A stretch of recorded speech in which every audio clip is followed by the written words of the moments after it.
Assalamualaikum. Hari ni kita mewah ayam goreng bawang putih ataupun kai tok ketiam. Cara lagu mana tu kita mai tengok sekali.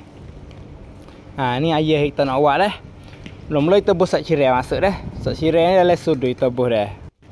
Lepas tu buat cicak sutong boleh kerak sudu dah. Lepas tu cicak potong dalam 3 sudu ataupun cicak bukit dah. Agak boleh rakai kita buat cik udam ataupun cicak itai. Agak ambil jangan banyak sangat dia. Agak tak boleh rakai kita buat penjagung sikit. Lepas tu kita ramah we gelomok tengah kakah rata molek dia. Belum kita nak buat kita perok dulu. Mula-mula kita mak lah boleh 10 minit ataupun 15 minit dia. Ni. Taruh ni boleh dah ni. Lepas tu mari kita goreng pulak dia. Mula-mula kita buat minyak masuk. Lepas tu kita tunggu minyak panas dulu dah belum kita nak goreng tu. Agak minyak panas ke buah air masuk dia. Ni air kita perok cukup dah dalam 10 minit kita perok dia. Lepas tu kita goreng. Masa ni kita kokok goreng dah, jangan buka api derah dah.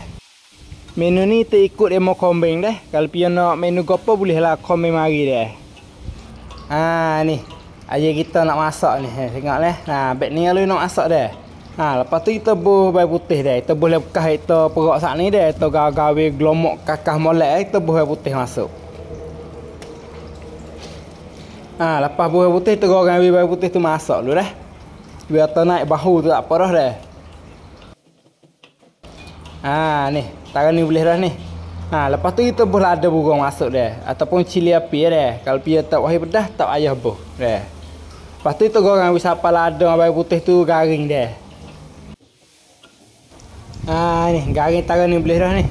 Lepas tu kita boleh lah kek sejak minyak je dulu dah. Ni kadar ni. Tengok dah rupa je ni nak ada beg ni. Lepas tu buh pinggir.